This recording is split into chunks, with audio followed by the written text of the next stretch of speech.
Ooh, what's anime? Um, so I have been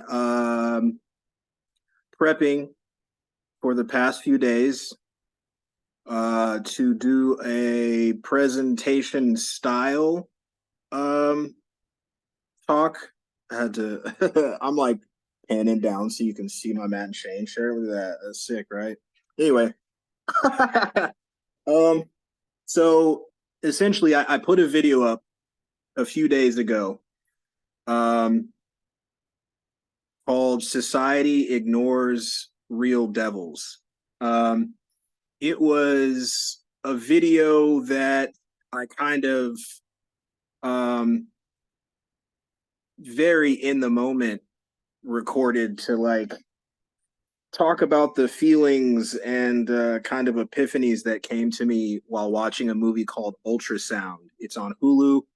It is a good movie. It is also disturbing, especially after you hear me do this talk.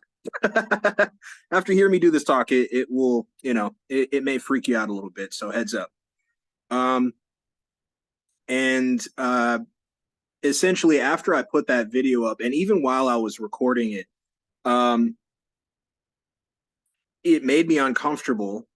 But I still felt the urge, not the need, the urge to do it. And then, during the video, I said I don't even know if I should put this up for multiple reasons. I didn't know if I should put it up. Um, Ultimately, I did, not necessarily out of like a need for, a new video or out of like sensationalism, because I'm not a sensationalist. If anything, it's more so two reasons. One would be that um, I think that there's a gigantic lack of familiarity and almost like a cognitive dissonance when it comes to technology, generally speaking. Um, and it's to a level of denial or delusion. And also, I've said multiple times that I'm trying to document the process of building a theory of sorts. I'm not gonna call it a theory of everything. This isn't necessarily. This is more like an ontological theory of everything, more so than a physics or mathematically based one. There are aspects of it that include those things roughly, very loosely, but I'm definitely not classically trained in either one of those things. It's just something that I have a great deal of affinity for and interest in. So before I get into this video that's essentially about frequency weaponization and psyops and metaphysical and ontological, like, you know, paths to confusion. If you would like to support the channel, support my research, and contribute, um, the PayPal is in the description of the channel. It's also in the description of this video. It's greatly appreciated. I put a lot of work into these videos, and that is increasing. Um, video by video. I'm putting more into it. I'm putting more research into it than I even was before. And I'm trying to create presentations at this point now. Not every video, like I said, I am documenting. So sometimes it's almost coming off like blog style or vlog style a little bit. But, I am doing presentations of a sort. If nothing else, just to bring awareness to specific things or to, document aspects of the theory that I mentioned that I'm building. So those donations are very, very helpful and will make it possible for me to not only build up the company that I am, um, you know, doing by myself currently, but also the research itself, both material wise and time wise, because it does take time, and the more I can kind of lean back and be able to just focus on this rather than making fiat currency, the more that I can do videos like this one. I'm very, very proud of what I'm about to present. Also, if you would like to reach out if you have suggestions or comments, or if you'd like to participate in a study, give an interview, whether it be anonymous or on the record, like in a video even. The email is gammaauobsidian, gammaauobsidian at gmail.com. Same thing for the Instagram. Instagram is just kind of a thing that I have now. I use it for stuff. I even use it for some of these videos, but like it's definitely not the linchpin that it was for this anymore. But I do check it. So if you choose that as the option, it's not like you'll be ignored or anything. It's just email. I kind of prefer email. Anyway, so let's get into it. The reason to give some kind of background and foundation for this presentation. The movie that I watched, Ultrasound, it deals in suggestive frequency. The entire movie is about suggestive frequency and the kind of lack of limitation that it has in its application. When I watched this movie, it gave me a profound sense of discomfort, and it made me think about past events. I'll say it like that. If you want to know what I'm talking about, you could watch that video. But it doesn't. It's not localized to just those that have been through similar situations to mine. This is something that can and very potentially is affecting all of us, every single one of us. I'm going to get into a lot of documentation within this video. This isn't just my opinion. A lot of my videos, I do research, but then within, giving context to that research, I give a lot of opinion. Within this one, it's kind of going to be flipped on its head, where I'm going to be providing a good bit of documentation and then, giving my ideas and things that I notice as potentials for each thing. Within the movie, just really quick, there are two people that are essentially kidnapped by multiple groups of people, not just one. They're kidnapped by a company, I think, first, and then kidnapped by a guy who goes rogue, and then they're re-kidnapped by the company, if I'm not mistaken. At the very least, 2 out of 3 of those things. And within the research that they're doing on these unwilling subjects, they're using frequency to control their minds entirely, on levels that you may think are science fiction. And it's my goal to show you that that is not science fiction. The levels to which this can be used are creepy, to say the least. It's horrifying, to be honest. That's why I kind of, came off the way I did in that other video. But you'll see. So EEG spectral analysis during hypnotic induction, hypnotic dream, and age regression. And so this is the first of the peer-reviewed studies, white papers. I talk about white papers a lot in my videos. That is the title of a white paper. And so, by the way, there are screenshots that I took of the titles of white papers, and I think I might have put like a page or two of the abstract from one of those papers.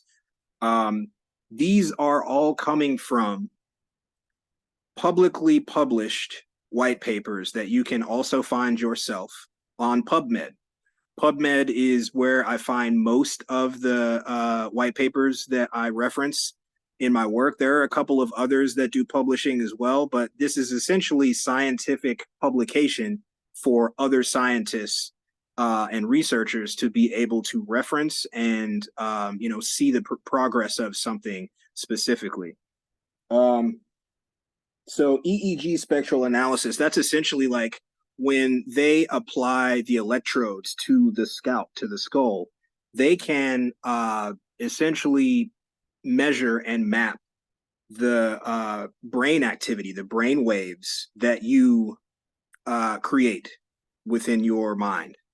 And so this is essentially saying they're doing EEG analysis while putting subjects under hypnotic induction, hypnotic dream, and age regression. So they're doing these hypnotic experimentations on subjects and mapping the EEG readings that they get before, during, and after these experiments.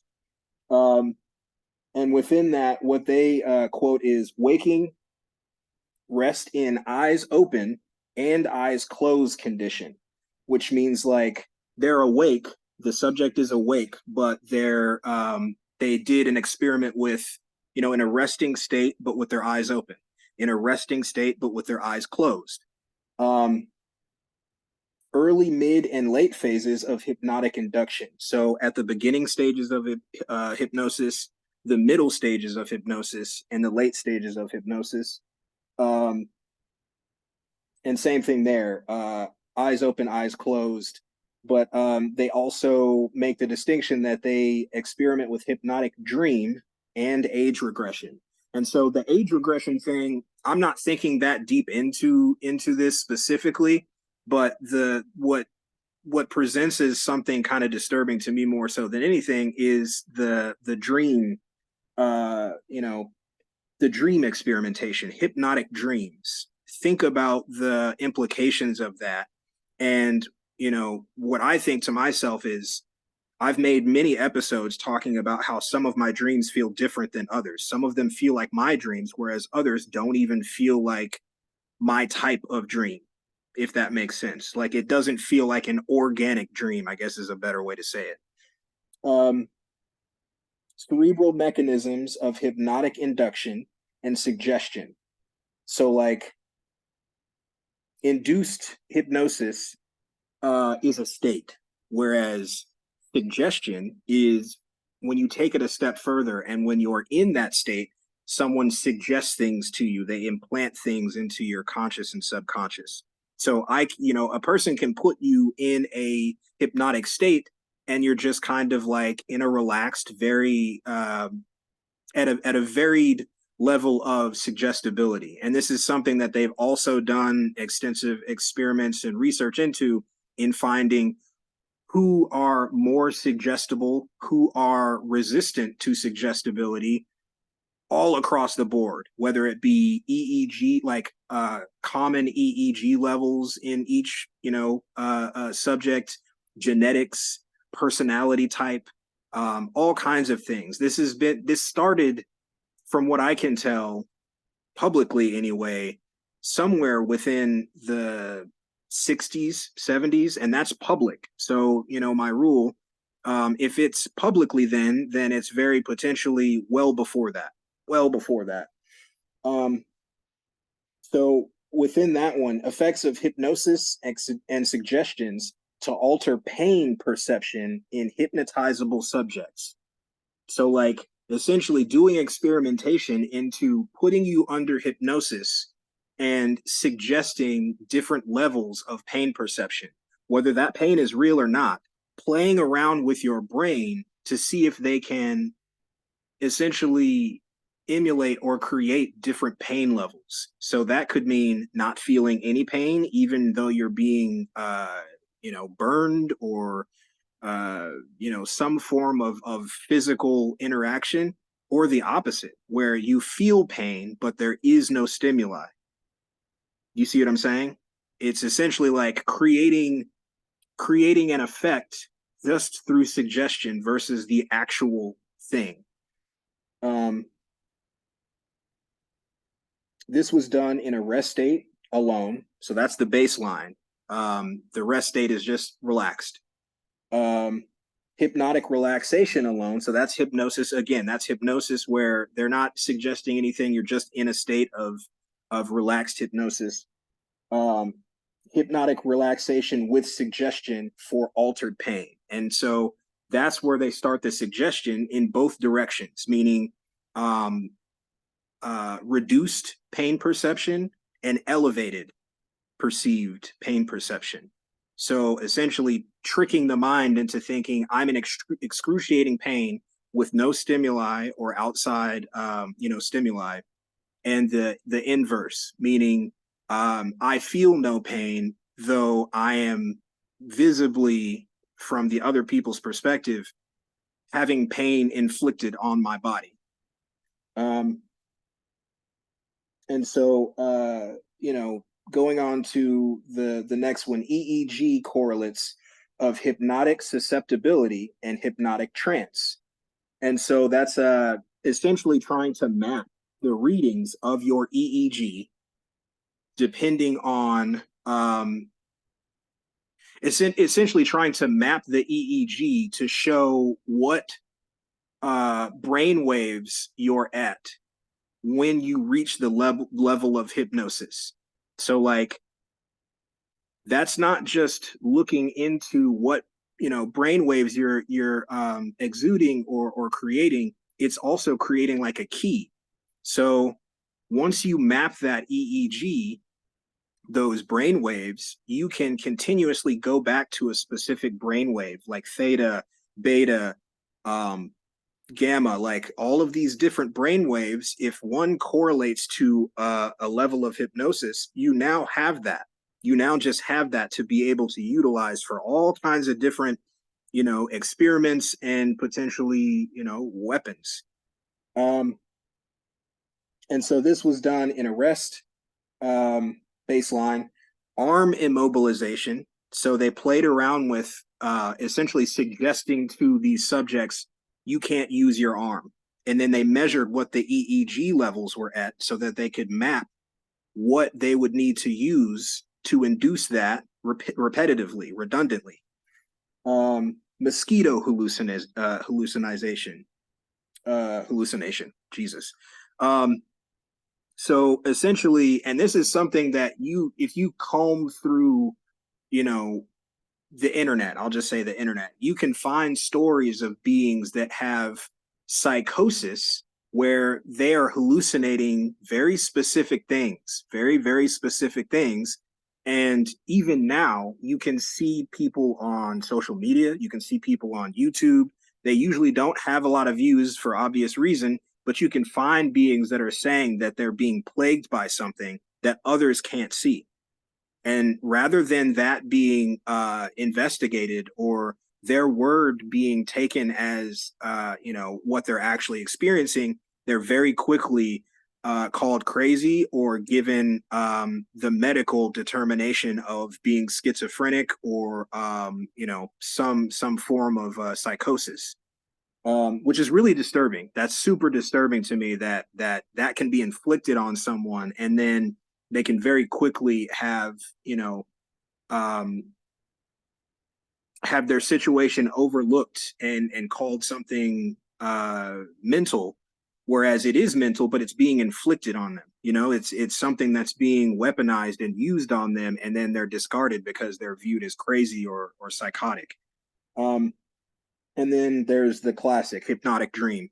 So they're mapping the correlates between EEG and these different things, and this gives them the capability to say, okay, so we figured out the EEG range for immobilization of an arm.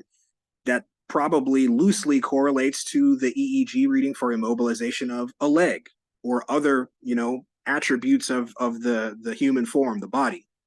Same thing goes for hallucination. You don't just have to say mosquito. You can say I would think anything that kind of correlates to the size of a mosquito, whether it be a little bit smaller or a little bit bigger. But you wouldn't be able to go huge. You wouldn't necessarily, I would think, or I might be wrong, be able to say now you're hallucinating a tiger. That would probably be a different EEG reading. And the hypnotic dream thing, that the level to which that could be used, I'm sure, was its own study once they found their, correlates. Fuck. So this was done with 12 low susceptibility subjects and 12 high susceptibility subjects. They're trying to map this out as perfectly as possible. They don't want to leave any room for, okay, we said that this works like this, but now we're finding that it only works in high susceptibility subjects. So they bring in the low susceptibility subjects too to see what the kind of difference is within that range of EEG readings. And so the next one that I found, using suggestion to modulate automatic processes. This one is really, really disturbing also. And this is for the Stroop effect, the McGurk effect, and other things such as that. And this goes in either direction. And to give you an idea of what they mean by this is essentially saying that they were using suggestion to change the cognitive function of the subject's brain in ways like reading. So they were essentially experimenting with the capability to stop a person from being able to read at their normal level, or read much, much better than they've ever been able to read. So in both directions, they were experimenting with making someone barely be able to read, maybe on a much lower grade level, and then increasing that to where they can read probably much better and much faster than they've ever been able to read in their lives, or at least for a long time. The Stroop effect. The Stroop effect is reading the name of a color that is colored a different color. So for instance, if I gave you a cue card and it said RED, red, but it was colored blue, and the amount of time that it takes for you to read that in succession and at varying speeds, meaning like we give you a card, now read it, varying speeds. And also the McGurk effect. And this is hearing versus hearing and seeing. So if someone says a specific word or phrase and you're just listening to it, how you perceive that, what you heard, versus someone maybe saying the same phrase, but you seeing their mouth move to say the words. So similar thing there. They messed around with the capability to affect these automatic and involuntary processes. And within all these, I'm sure they're mapping the EEG to be able to induce and subdue in certain situations that they would control. Effects of suggestibility and hypnosis on accurate and distorted retrieval from memory. So this is like basically the reason I found this one to be interesting is because a lot of us have been talking about the Mandela effect lately. And I can remember now there's another one that I also made this like kind of connection to. But there were multiple white papers that I came across where there were very obviously playing around with the concept of being able to mess with people's memory. And it's not to say that I don't necessarily see something with the Mandela effect, because there are physical objects that are kind of showing, that are giving people the feeling that something is off. And, there's a reason why it's not able to be explained by anybody thus far. But at the same time, I think it's important for us all to kind of note that there is experimentation that has been done for a very significant amount of time.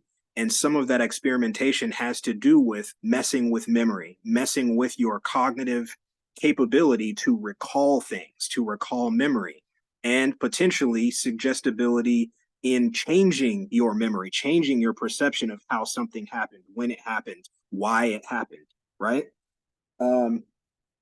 Another one that I found, differential frontal parietal phase synchrony during hypnosis as a function of hypnotic suggestibility.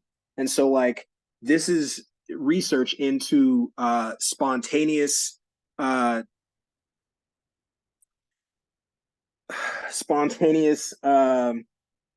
dissociative like function. So basically like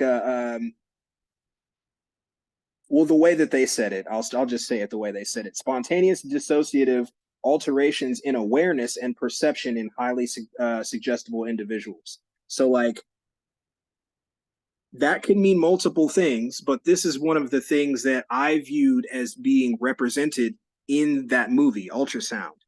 There were moments in that movie where they were in an environment, in an enclosed room, a space that was fabricated. It was not what they thought. They thought that they were in a hotel room, when in reality they were in basically a sound room with a double pane glass with scientists on the other side of it.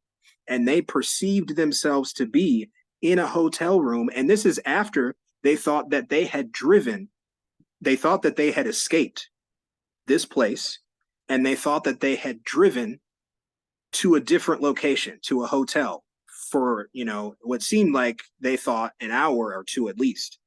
And so this is one of the things that has kind of like been a horror scenario to me for a lot of my life, is wondering, like, if someone had the capability to make you believe that you are in one place when you're realistically in a completely different place, potentially in front of people, or under duress, or in some kind of fucked up situation that you have no perception of.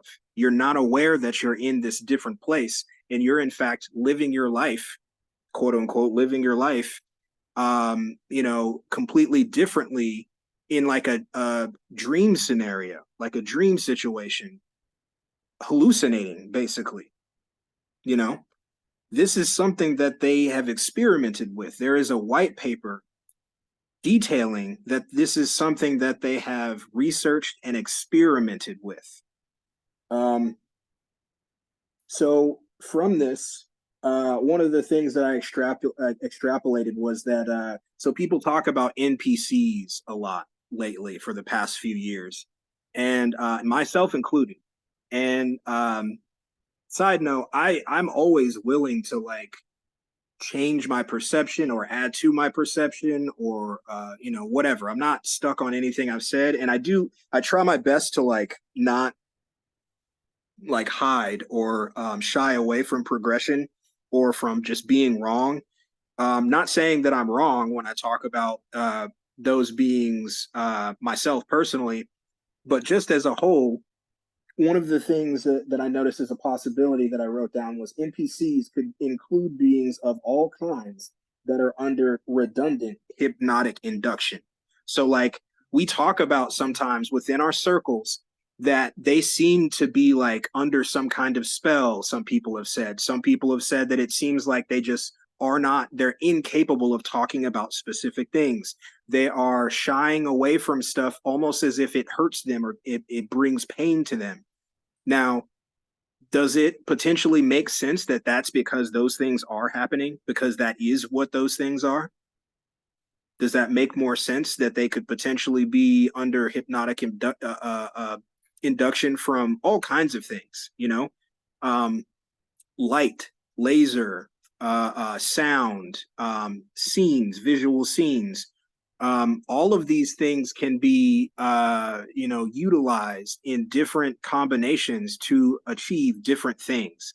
And so when people go to the movies, when everyone is told to look up at a solar event like an eclipse, when people see something go viral, like a specific song or a specific video, like all of these things can be used and embedded with very specific hypnotic induction and suggestion. Like the implications of the applications of this are immense. It's fucking wild how much can be done with this research, with these experiments. These are just the things that I'm able to extrapolate. It doesn't mean that it's all it's capable of doing by any means. Another note that I took: hypnosis decouples. Oh no, this is the name of another white paper. Hypnosis decouples cognitive control from conflict monitoring processes of the frontal lobe. So this is basically saying, essentially, it's they were experimenting with the capability of separating people from their capability to notice or register certain things in their environment, like essentially like making them passive, like passivity. So if even if they're witnessing two people beat the shit out of each other in front of them, they may potentially just stand there. Or if they're watching someone's house burn down in front of them and they're a firefighter or a police officer, they may just stand there. Not saying that that happened very recently on a specific island or anything like that, but you know, that's possible. That is possible. Um, a note that I took, a note that I took from something that was in one of these white papers. More recently, hypnosis has begun to be employed as a method for manipulating subjects' mental states, both cognitive and affective, to provide information about the neural substrates of experience, thought, and action. Experience, thought, and action. That is just your experience. That's just you living. You doing anything is that's what those things are when you put them together. It's your experience, so the stimuli that you take in and what you're perceiving to be around you, thought, so how you perceive that and how you compute that, and then action, what you decide to do after. That is the entirety of you experiencing this realm. That's what that is. You living is what they're talking about in that statement. This instrument use of hypnosis is well suited for instrumental, I think I meant to say. Instrumental use of hypnosis is well suited for identifying neural correlates of conscious and unconscious perception and memory. And in parentheses, I put Mandela, and of voluntary and involuntary action, mind control. Deepening of sleep and optimal time for hypnosis is also things that they played around with within these experiments. Dude, this is. Do you get where I'm going with what I'm researching, what I've been looking into? Do you understand why I said the things that I said in that video now? Like, it's the level to which this has been already, this is all past tense. This has all already been experimented with. And these white papers go back to the early 90s, and that's not when it started. That's not when it started. So, like, just use your intelligent imagination. Use your intelligent imagination to think about the many different applications for each one of these things that they have done, that they have experimented with actively on subjects, you know? And at this point, once I've read these specific iterations and examples, does it even matter? It always matters. But for what I'm saying, does it matter if those beings volunteered or didn't? Because the applications that these things could be used for after the fact are what are more large scale. It does matter whether or not they volunteered, because that's essentially, you know, torture. But looking past that and widening the scope, think about how this can be used with the technology that's available today. And I'm going to get into that in a minute. I'm going to get into that in a minute. If you don't understand what I'm saying when I say that, then I can show you that too. So the next one, differential patterns of differential patterns of spontaneous experiential response to a hypnotic induction.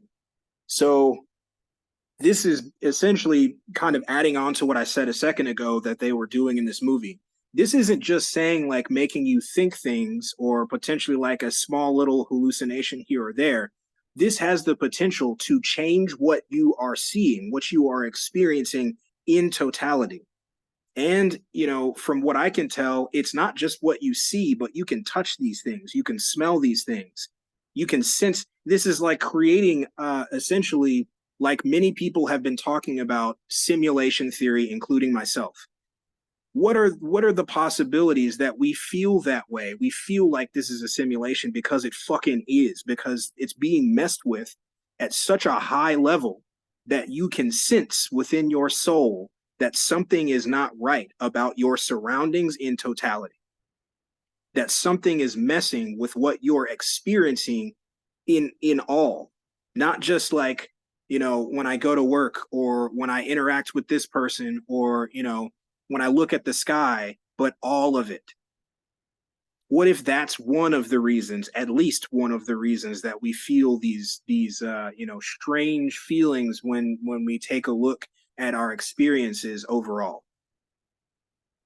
And it's not to say that that's the only explanation. That is not at all what I'm saying. What I'm saying is this can't be overlooked.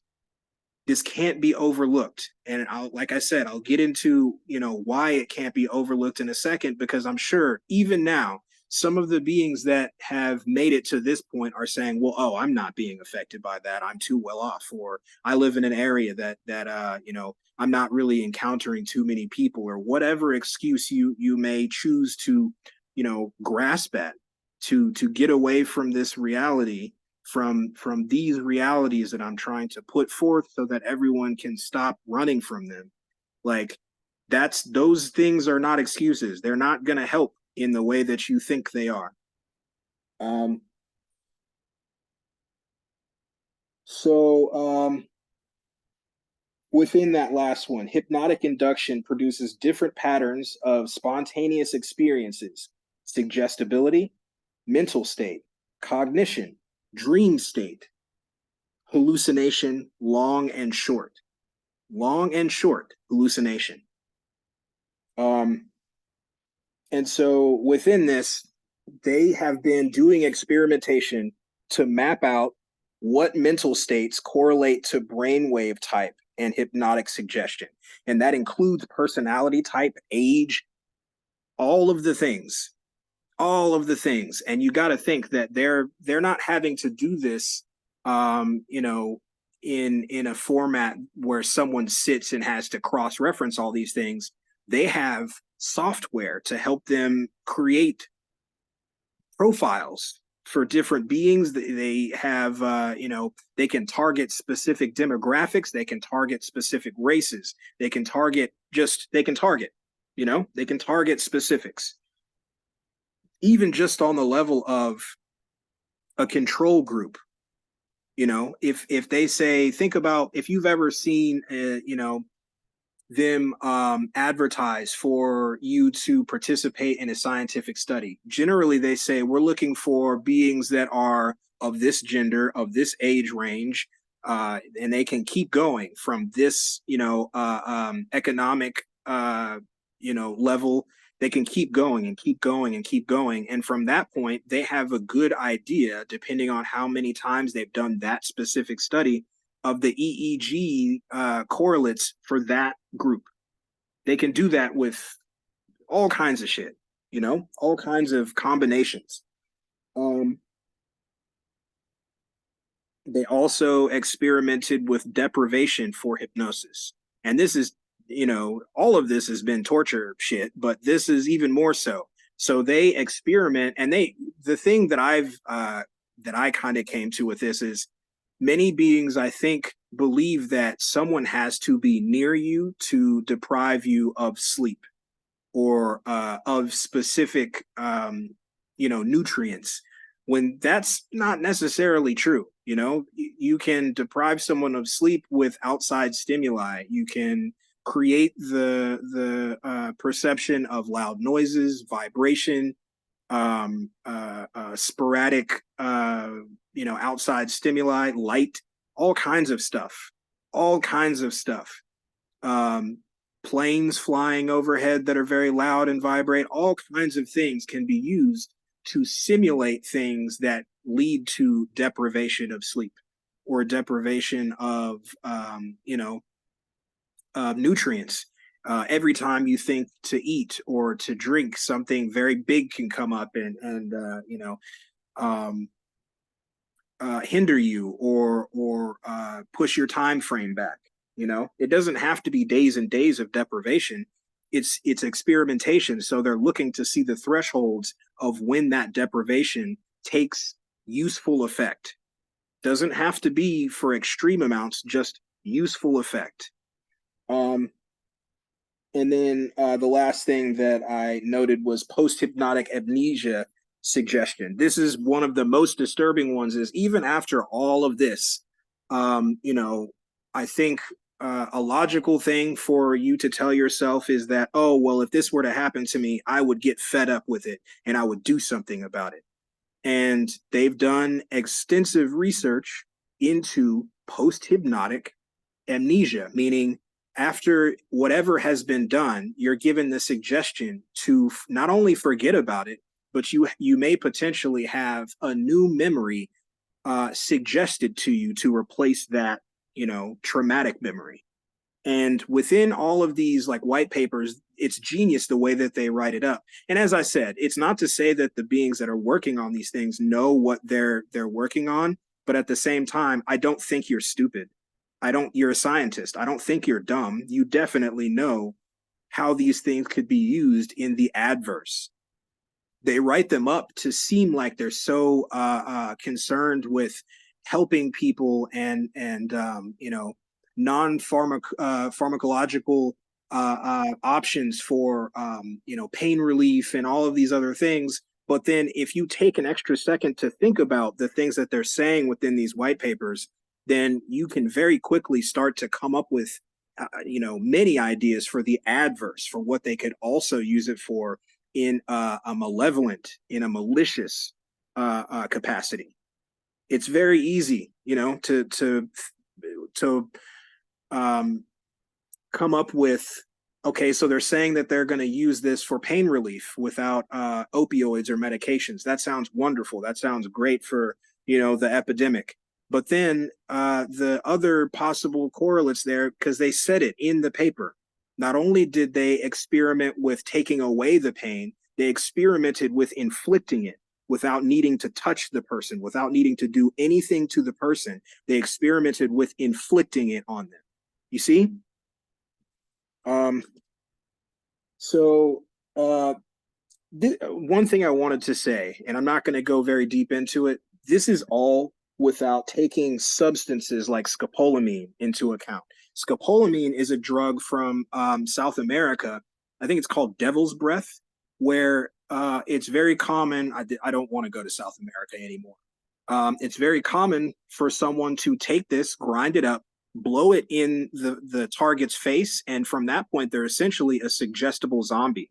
They will do, if depending on their suggestibility threshold, they'll do whatever you tell them to do. So it's common for people to get robbed this way, to be assaulted this way in various forms, kidnapped, all kinds of stuff, to be used as a tool, even because you're so suggestible that the assailant, the person, the malevolent person that's using this on people, can use the scopolamine. All they have to do is get it into your body, so they can blow it on you. I'm not sure what the levels of dermal, skin availability, bioavailability would be, but they don't really need to. All they need to do is surprise you. So they tap you on your shoulder, you turn around, and now you're in a horror movie. And that's a much more analog way to do the things that I'm talking about. And then you remove the scapula. That's almost like caveman shit compared to the stuff that we're talking about with these experiments and kind of EEG mapping. And you know what? Shout out to Infinity Corridors 108, because he talks about EEG, technology quite often. And I think many people overlook it and think that he's just saying words. And, speaking personally, I don't kick it with people that just speak words. If I think that you're kind of like in a fantasy world, or you're just kind of saying things that you've heard other beings say, I don't have any hate in my heart towards you, but I'm not going to interact with you. I'm not going to work with you, because that wastes time. That wastes time. All that fantasy shit where it's just kind of like feeling things in your heart and not having any capability to corroborate or back up the statements that you're making, talking about space confederations and white hats and all this shit, that there's zero, that doesn't matter. It doesn't matter. And it's just keeping everyone at bay. It's keeping everyone entertained, but not fucking doing anything. They think they're being saved by white hats and shit. Meanwhile, this shit's going on currently and has been for a long time. For a long, long time. And so I want to get into another aspect of this that is fucking nuts. And this is what I was kind of referencing earlier when I said that, you know, there are many that think, oh, well, that's not affecting me. There's no way that that can do anything to me. There's a channel that I've talked about regularly on my channel. I've referenced his work a good bit in multiple videos. And I'm glad his work is at least getting out there some. Someone recommended him to me on one of the last videos, and I thought that was funny because they didn't say his name, and I was like, I bet this is Look Out for Charlie. And I clicked it, and it was him. So Look Out for Charlie is a channel that talks about essentially like weaponized frequency and psychological operations that are prevalent. They're prevalent, and not just in the US. These things aren't just in the US. Many times this is some, you know, some kind of global type shit. I'm not going to say specific names because you're adults. You can find these organizations. They're not secretive, and many truth or conspiracy or whatever you want to call these circles, they all know about it and talk about it, you know, maybe just not on this level, but it's those same, you know, groups that utilize these technologies. So what's being used is RF, radio frequency, ELF, extremely low frequency, EMF, electromagnetic frequency, microwave, and EEG specific frequencies. So, you know, that is all encompassing. That both blankets specific areas, small and large, and also all the way down to being able to target by EEG wave reading. So that can be just you. Because remember, I said that your EEG readings and the way that your mind, works can be mapped. So that means, in almost like a reverse engineering sense, that you can specifically be targeted. Now, it's not to say that anyone is just looking for you, or you know, you're specifically being targeted, but the capability is there. Even just that should be somewhat disturbing, right? That should be disturbing. And you know, the way that this is positioned is, oh, well, we'll just use it on violent people, or very, very like you know, things that a logical person would say, oh, well, that doesn't sound bad. It sounds like they're going to use it for good things. And again, just because it gets used for the good thing that it is proposed for, that they're not saying that they're not going to use it for all the other shit. It's just like the anthrobotics stuff that I talked about in those anthrobotics and Black Goo videos. And the you know, unlisted, or what is it? The bioweapon video. You know, there's all these things that I've talked about where the implications that are being put out there, the reasoning that they're saying that they're experimenting with these things or developing these things, generally it's like, oh, well, we're going to do this great thing with it, or we're going to use it for so many good things. But never once did they say, well, we're definitely not going to use it for this, and this. But because of how everyone is so indoctrinated, what they're hearing and interpreting is they're only going to use it for this because this is what they said they're going to use it for. That is not how life works. You need to create, that's what contracts are for.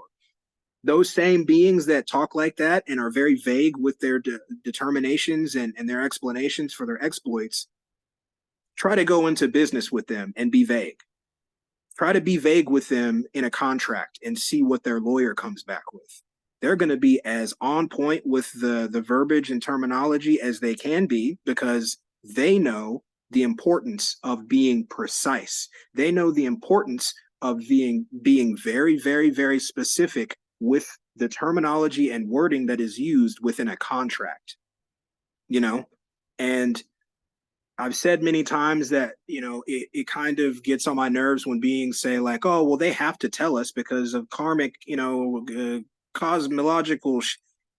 That's not what it is, man. They're saying it's like lying through omission. They're lying through omission. But even then, they're not omitting shit because, like I said, I went and found these things very quickly and easily after watching this movie.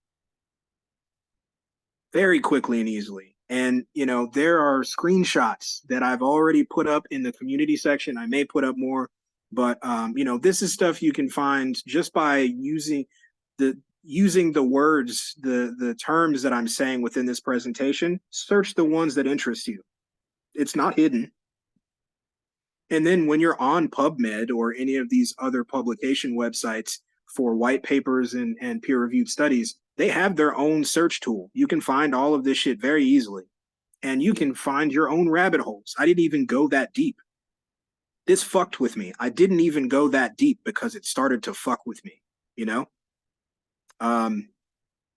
You have to be able to stay level-headed and not let it, take over your experience. But what does mess with me, this shit is all stupid. I've gotten to a point now where it's like, you know what?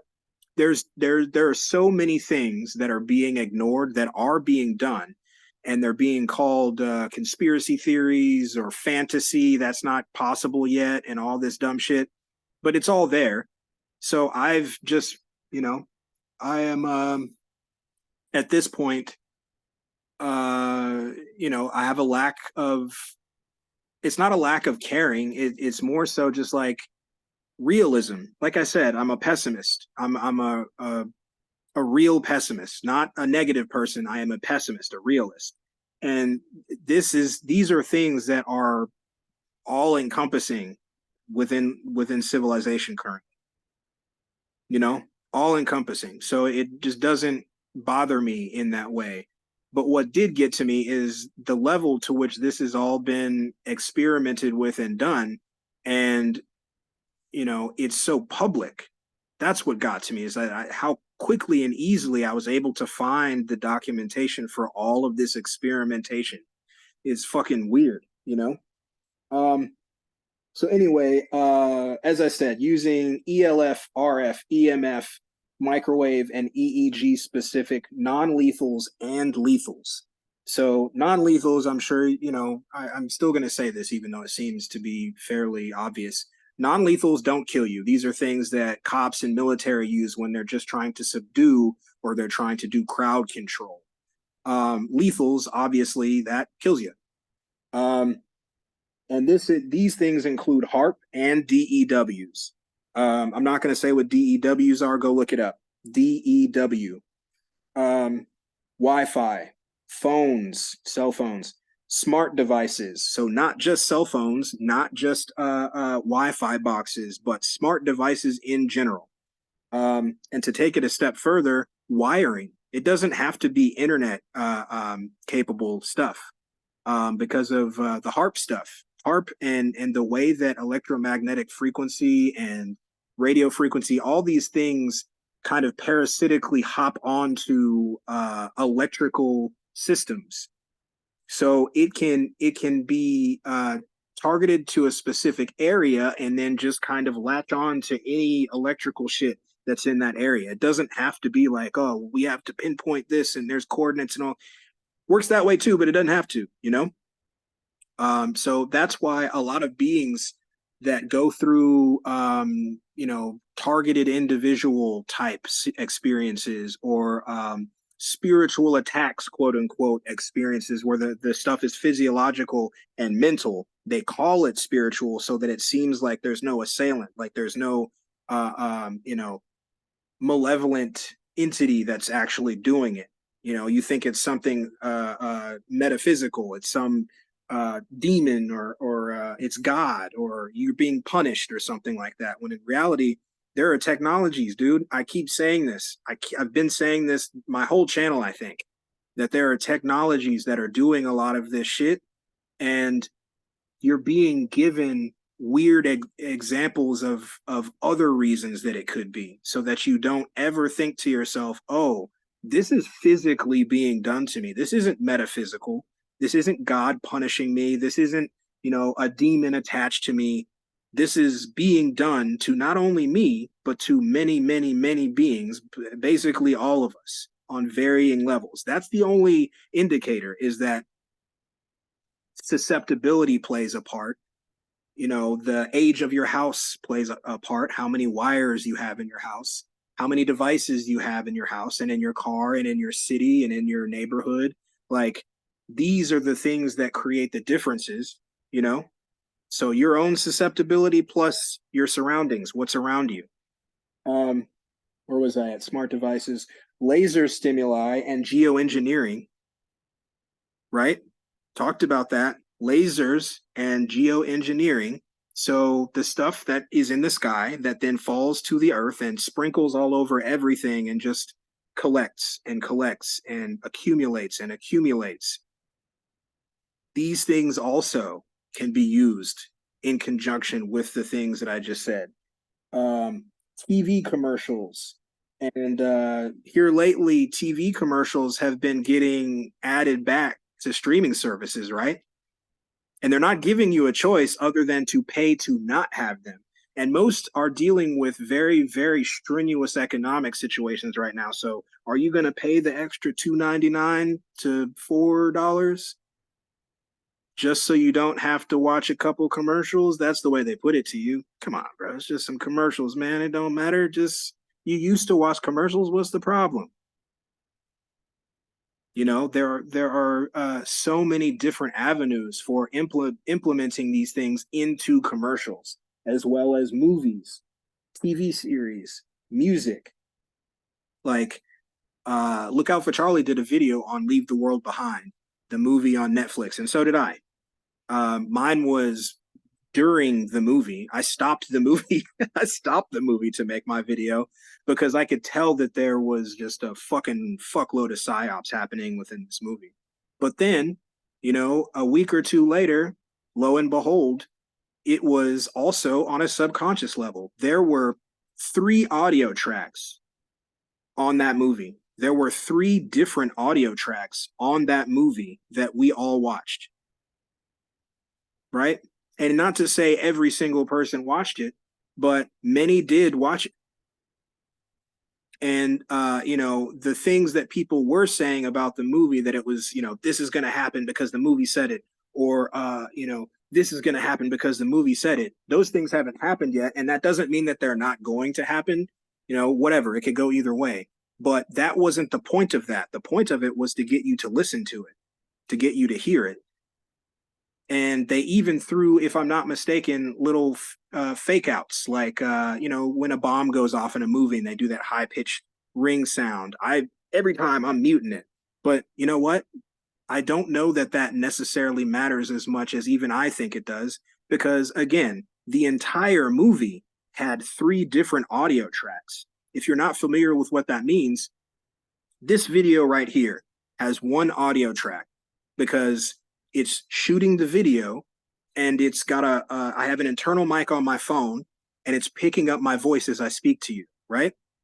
There's no other audio track being added because I don't do any editing. Now, if I were to go in and edit the video, I have 2 choices. I can either punch in on the existing audio track, and that would leave still just 1 audio track. Or, and that's a lot of editing and the level to which that sucks is annoying unless you're just prone to it, like an audio engineer or sound engineer.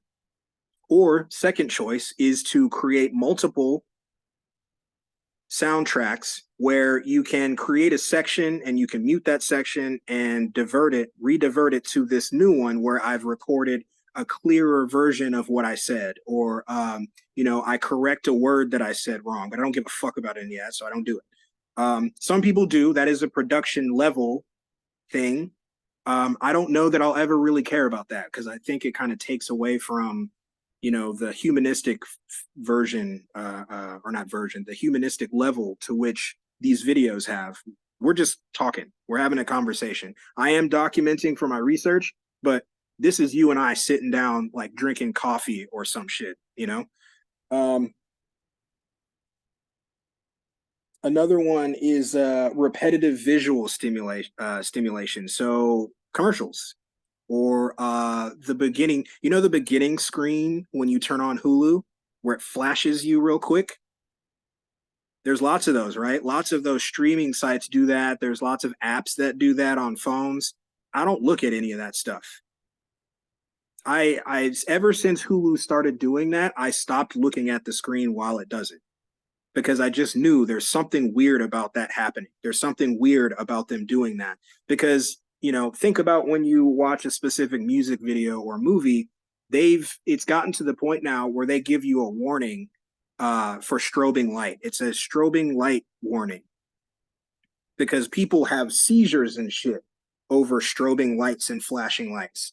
So why is that your opening app, animation? Why is that? Repetitive too. Doesn't look different. Every single time it does the exact same thing. Just saying. Um, as I mentioned, these things are stronger in the home because of wiring and all that stuff. Another thing that I found to be interesting, cannabinoid receptor 1 theta brainwave. So they did an experiment specifically to weed smokers for the cannabinoid 1 receptor. Are they or are they not legalizing weed and making it seem like they're doing it like, you know, reluctantly, like, oh, we don't want to do that, you dirty dopers. We don't want to give you this weed. Meanwhile, they have all invested in those companies. The cigarette companies are ready to fucking produce weed cigarettes, you know, and who knows whether these things will happen because people have been saying that for years, probably a decade now. But that's not the point. Look at how I remember how smoking weed was when I did, you know, and we did it in the open, but it was well known. If you get caught, you are fucked to various levels. But as time has gone on, those laws have been relaxed in certain areas. Some areas they haven't.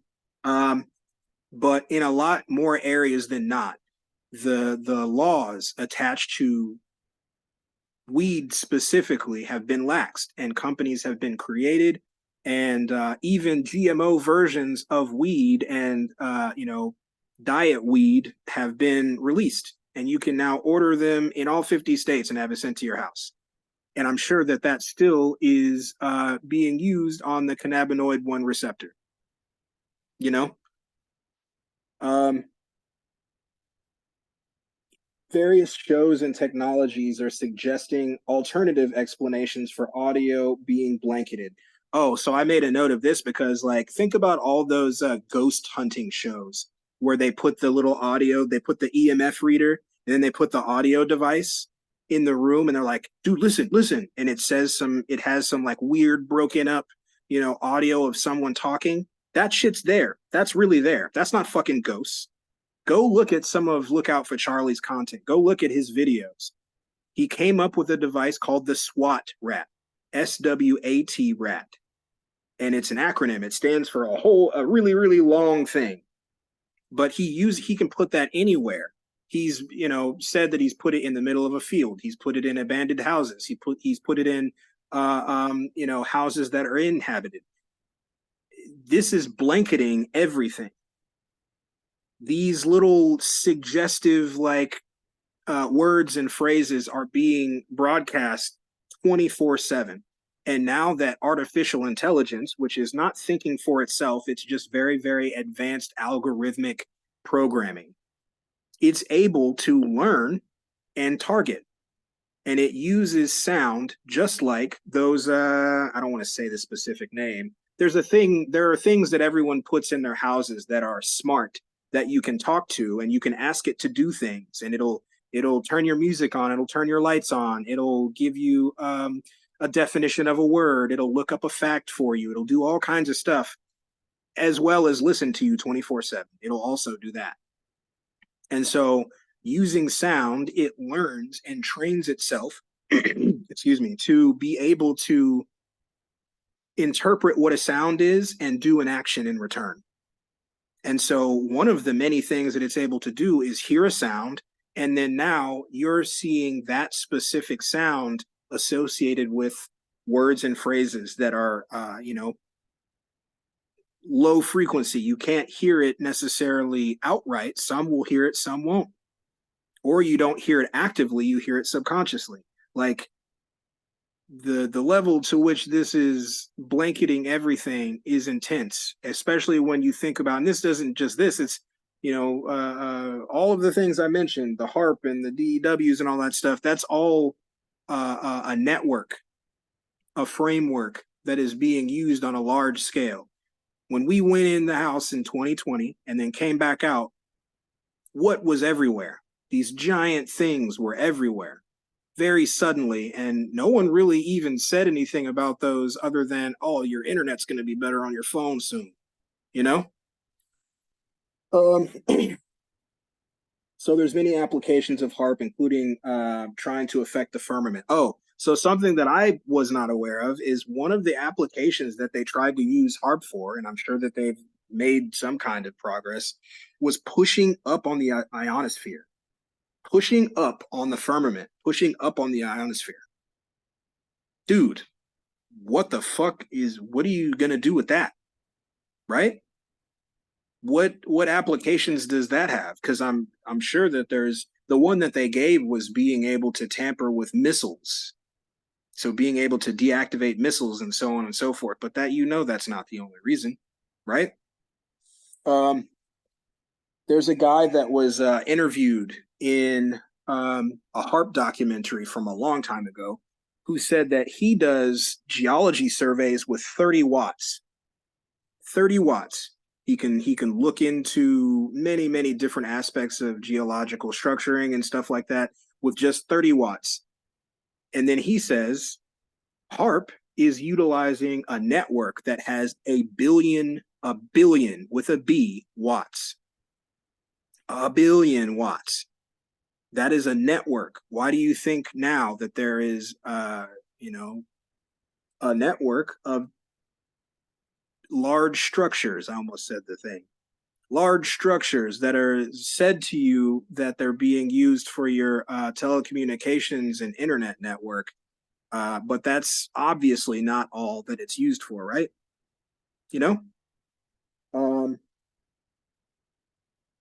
And I made a point to say that all of this is very old technology being repurposed. So this, radio frequency, not new. Electromagnetic frequency, not new.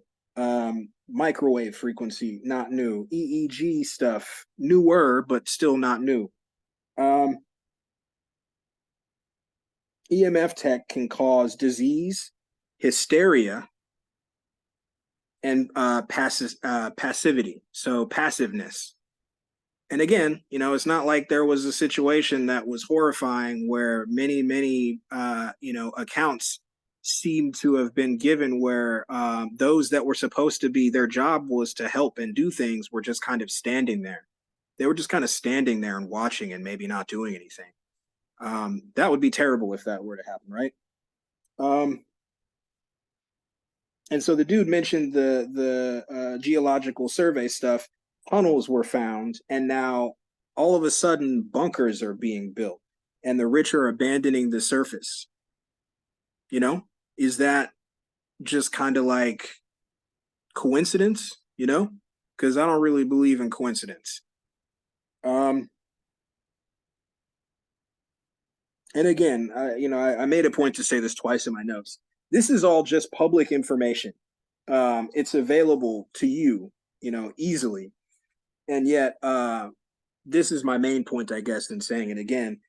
People right now believe we are less technologically capable than they did 25 years ago. So people now think we're capable of less than people thought we were capable of 25 years ago. Now, does technology innovate or does it go backwards? Does it stagnate? Right? Does technology innovate or does it stagnate? All those billions of dollars, do you think they're just like, here's more money for you to not really have any new shit? And technologically speaking, 25 years is like an age. Just 5 years at this point, you have something look completely different than it did, 5 years ago. So why is it that people think we are capable of basically not? You can talk to people about shit like this, or about holographic technology, or stealth technology, or laser technology, railgun technology, all of this stuff that is very, very real and easily, you know, explorable. You can go find the documentation of all these things. Geoengineering. I'm not going to say the other word because that's I'm trying to keep this video up. Geoengineering. People think that geoengineering is fake. Meanwhile, they talk about it constantly. There are so many also peer-reviewed studies. I've posted those in the past. I've seen other channels rip off my shit and act like they just found that information. Like, it's not even under the radar anymore. This is very, very obvious shit. You can look up and see it every single day for the most part. And then when you don't see it, just so happens that there are no fucking clouds. What's that about? No clouds without planes, huh? Um all right. So the last thing I wanted to attack is gonna make people mad at me if they're not already mad at me. um there is a concept that's been going on for a pretty decent amount of time. The earliest mention of it I found on a public forum, which I looked on YouTube, was about 7 years ago. Ascension symptoms. Ascension symptoms. And if you're not familiar, there are kind of metaphysical circles and spiritual and conscious circles who, through means of psychological operations, have been getting fed the narrative that they're going through a spiritual and physical and mental upgrade process, ascension process, where their cognitive function is being increased, their physiological state, meaning their body and brain, is being increased through stimuli, and that their spirit is being brought into a fourth dimensional reality, and then eventually into a fifth dimensional reality. Some have even made videos saying, "Oh, you're in the 4D. Here's how you know why, or how." Now you're in the 5D. Here's 11 signs that you're in the 5D. Like, or 5D. It's very, very disturbing. It breaks my heart because, again, all of these things that I see, these psychological operations and these huge campaigns that take advantage of and really, really mess up people's perception of things. It's taking advantage of a longing for better, a longing for a better experience. It's taking advantage of trauma and hope and courage. It's just taking advantage of beings in general. And many times these beings are the ones that are susceptible, whether it be psychologically, physiologically, or both, you know? And when you look into these ascension symptoms, they can be aesthetic, meaning bruises and cuts, scrapes, and stuff. Not to say where those things come from, because there are things that are seemingly metaphysical that are also happening to some of these beings. You got to keep in mind that there is a lot of experimentation being done. I'm not sure if I've made a video specifically talking about the kind of fake abduction programs, but if I haven't, I think I may. But there are beings that wake up that have markings, or they have implants, things like that. And this is not metaphysical. This is not fantasy. These things do happen and they are documented. And many of those beings have had these things documented and or removed from their body if there was an implant. Sometimes they don't know what the thing in it is, but that doesn't point to aliens. It just points to being lied to. You know, there's plenty of technology that we have no idea about. It's not aliens. It's just, you know, they don't fucking tell you. Um, and so these ascension symptoms have, they are in common with other very, very explainable things. Which I think is why the concept of ascension and 3D to 4D and 3D to 5D, why that got pushed so hard within the spiritual community at the same time as, you know, the kind of disenfranchisement with Abrahamic religions and religion in general. These things happened in tandem to not only prep people for things that are coming, but to also give them an explanation for phenomena that's attached to shit that is physical. It's very, very physical. It's material shit. It's, you know, increasing in frequency, no pun intended. It's happening more, but that's not because of ascension. It's because of things like radiation sickness slash poisoning, EMF, LF, ELF, EMF. You know, these things are being utilized not only to carry technologies for environmental stuff, for war stuff, for all these other reasons, but also it's being used on us specifically. It's being used on us specifically, both for the, you know, like I said, non-lethal and lethal shit, but also for, you know, monitoring. You're being spied on. Everyone's being spied on. There's within a specific, I think it might be that same documentary on HARP and all that shit. There are social media companies that have whole floors of their buildings dedicated to this experimentation, research, and technology. They are utilizing it. It's being used. It's not a bug, it's a function. It's being used as a function. Now, whether or not they found it or came upon it on accident or because they knew of the potential of it, I don't know. But at this point, it's definitely known about and being used actively in many, many, many different, you know, modes, both commercially, industrially, and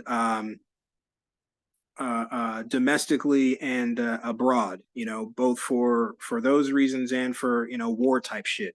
There's a clip of a dude talking about how they can, you know, use that voice of God, VOG or VTK technology, where you're essentially broadcasting, you know, sound into someone's skull so they can hear just them specifically what you want them to hear. And you can do this to one being or you can do it to a group of beings in a specific area. And the example that he gave was, you know, you can whisper in the ear of an enemy a biblical verse, you know, if they happen to be of a different religion. And everyone in the room laughed. Now, I have to assume that this was some kind of conference where they're talking about emergent technologies that they're all going to have the capability to invest in. Otherwise, they're just fucking sociopaths for no reason, psychopaths for no reason. But when there's fiat currency involved, very suddenly you see beings capable of being a lot more malicious, you know, which is fucked up. But yeah, frequency and radiation sickness and poisoning. Also, carbs, sugar, and yeast overload. Carb, sugar, and yeast overload as compared to getting protein from, say, meats. So if you have been fucking tricked into thinking that you just need to eat plants because of some goofy shit like I don't want to eat anything with a life, or I don't want to eat anything with a consciousness, keep this in mind. Plants have been found to communicate with each other. They protect each other. They provide nutrients to one that's close by and maybe going through malnutrition or sickness. They can warn each other of danger through networks, much like the mycelium network. They feel emotion that can be read through very similar shit to EEG readings.